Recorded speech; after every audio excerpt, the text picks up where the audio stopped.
Dermaga Apung Tujuh Ulu Palembang ramai dikunjungi warga untuk bersantai di tepian Sungai Musi atau mengabadikan momen dengan latar Jembatan Ampera. Mayoritas pengunjung merupakan wisatawan lokal. Antusiasme pengunjung disambut positif meski masih diiringi harapan peningkatan fasilitas dan penataan kawasan. Alhamdulillah bagus. Cuman kalau bisa ditingkatkan lagi, lebih bagus lagi. Ya, dikasih pagar biar anak-anak nyaman kan.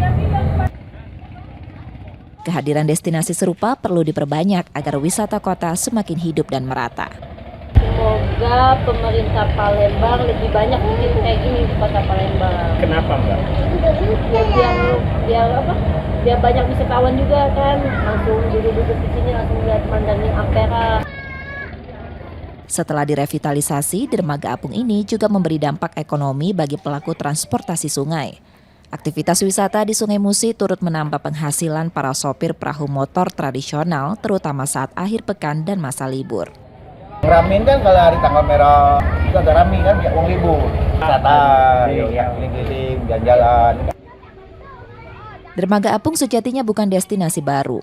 Lokasi ini hadir sejak 2023 namun sempat rusak akibat tertabrak kapal tongkang.